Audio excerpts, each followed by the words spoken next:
Sabe, tem uma pergunta que eu fico pensando.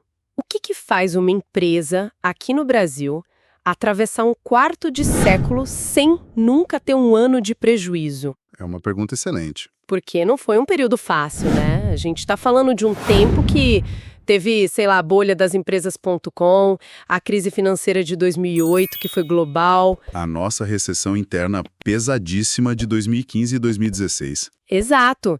E, para fechar, uma pandemia que virou tudo de ponta cabeça.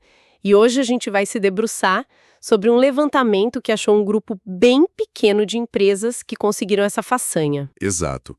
E a gente precisa entender que isso não é sorte, né? Não acontece por acaso. Uma performance assim, ela é um reflexo claro de um modelo de negócio muito sólido, uma gestão muito competente e, claro, um posicionamento de mercado que a maioria só sonha em ter. E a nossa ideia aqui é justamente essa, tentar entender o DNA desses negócios. Isso. Tentar decifrar o que elas têm em comum e por que essa consistência toda é um sinal tão poderoso para quem pensa no longo prazo. Tá, então vamos começar pelo básico. O estudo aponta alguns benefícios bem claros de se ter lucros consistentes.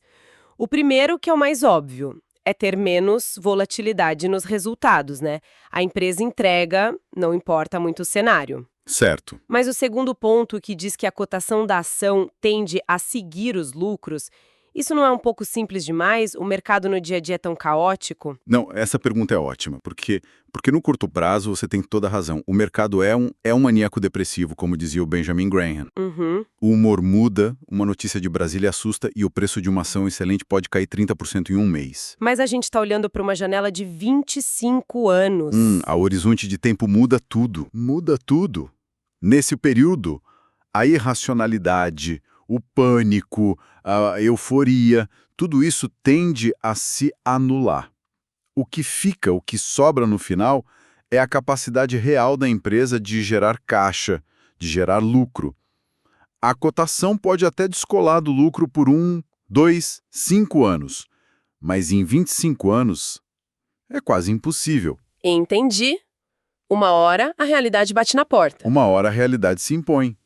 Se uma empresa multiplica o lucro por 10, a cotação não vai ficar parada. Faz todo sentido.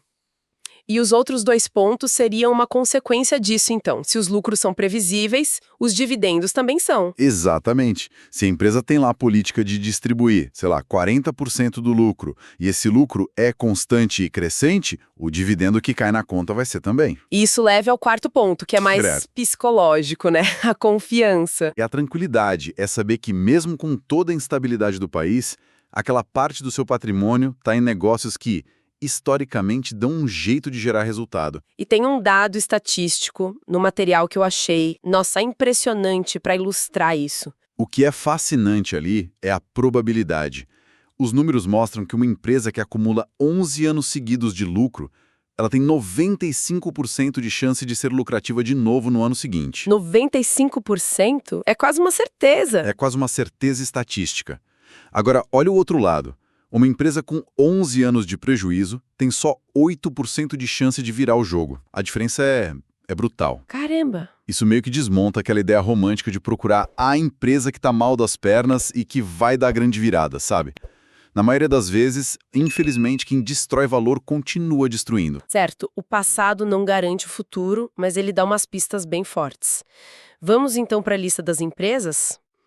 O estudo selecionou 10 e não é surpresa nenhuma que o setor bancário domine, né? Itaú, Banco do Brasil, Bradesco e a Itaúsa. Sim, os grandes bancos são a espinha dorsal da nossa economia, né?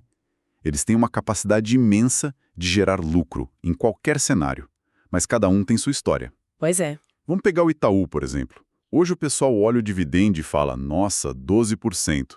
Só que tem uma pegadinha aí. Esse número está inflado por uns pagamentos que não são recorrentes. Ah, entendi. O dividendo mais normal dele, o histórico, fica ali na casa dos 7%. E tem um risco, né?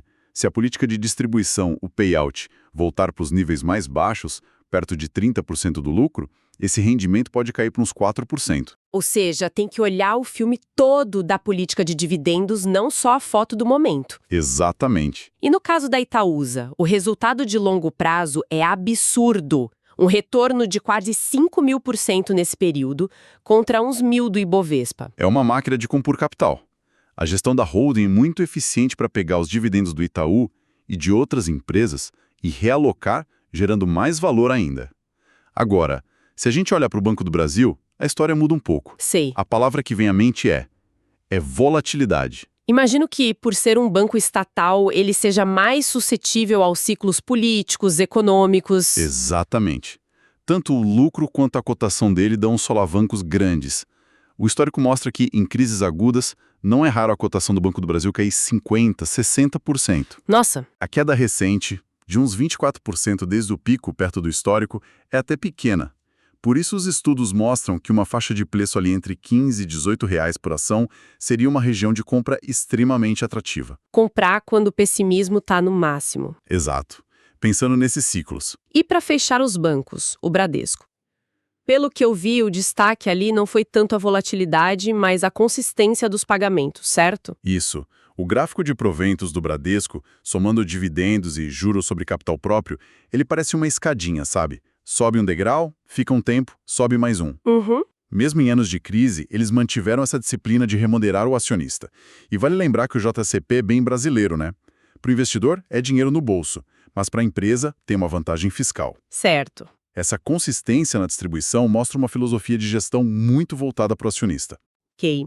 O domínio dos bancos na lista não surpreende. Mas o que me chamou a atenção foi ver quem mais estava nesse clube. Quando a gente sai do setor financeiro, a diversidade de negócios é bem legal. Os próximos nomes são Vivo, Icergia e Porto Seguro. Sim, e cada uma ensina uma coisa diferente. A Vivo, por exemplo, é um caso clássico do que a gente pode chamar de armadilha de qualidade. Como assim? Ela cumpre o critério de nunca ter dado prejuízo, o que é ótimo, mas tem um defeito. O lucro da empresa está praticamente parado, de lado, desde 2011. E nesse mesmo período, a inflação aqui no Brasil foi mais de 100%. Quer dizer que, na prática, o lucro real da empresa encolheu. Isso mostra que só a consistência sem crescimento pode ser um problema, né? Exatamente.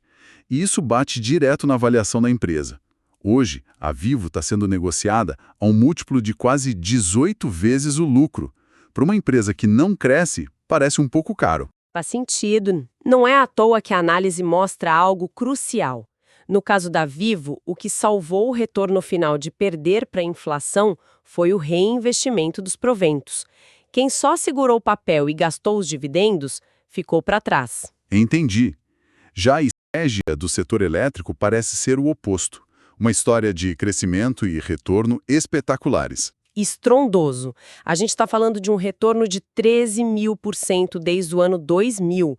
Superou o Ibovespa, superou o índice do setor elétrico com muita folga. É um caso de sucesso absoluto. Mas, De novo, olhando para frente, o estudo levanta um ponto de cautela.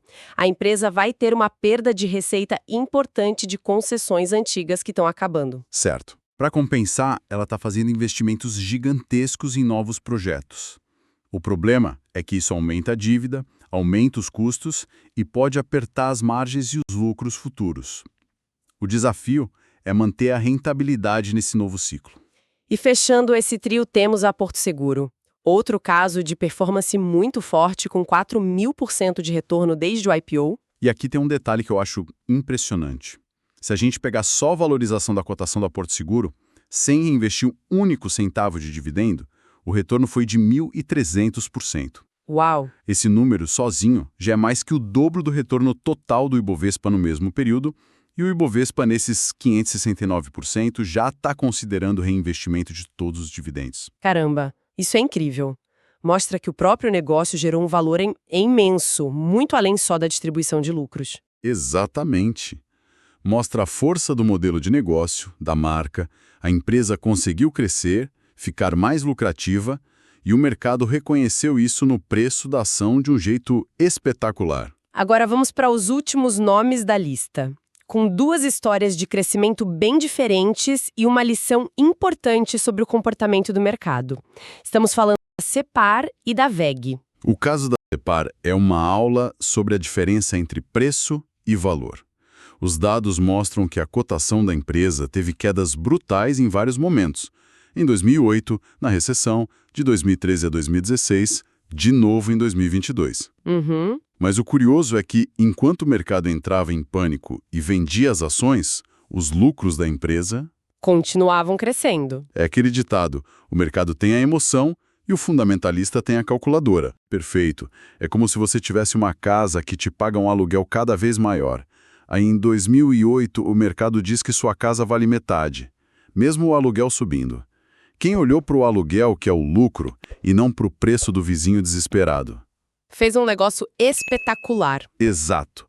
O resultado final reflete isso, um retorno total de 5.500% desde 2002. E para fechar, a WEG, que é o caso mais extremo de crescimento da lista. Os números são até difíceis de acreditar. 31.000% de retorno desde o plano real. Sim, é um caso à parte. Um verdadeiro ponto fora da curva no nosso mercado. Mas aqui entra a clássica lei dos grandes números nos negócios, né? Certo. Quando a WEG começou essa jornada, ela era uma empresa minúscula, valia 163 milhões de reais. É muito mais fácil dobrar de tamanho quando você fatura 100 milhões do que quando fatura 50 bilhões. Então, o ponto não é que a WEG ficou ruim. Muito pelo contrário. A questão é que o perfil de crescimento dela mudou para sempre.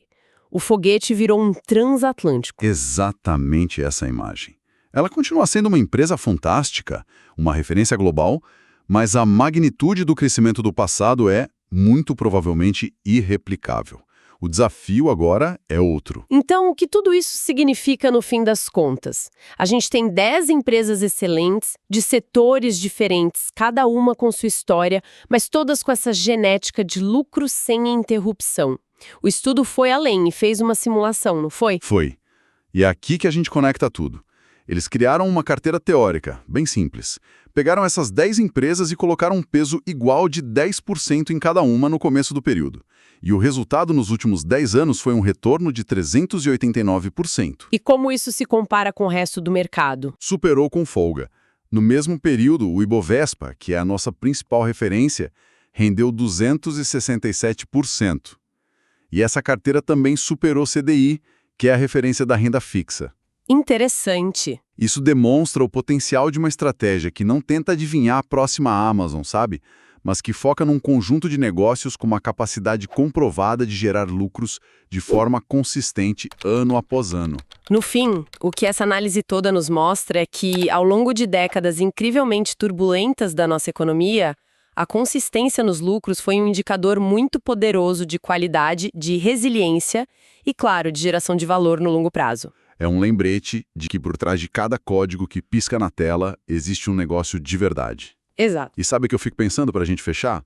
O nosso critério aqui foi super rígido.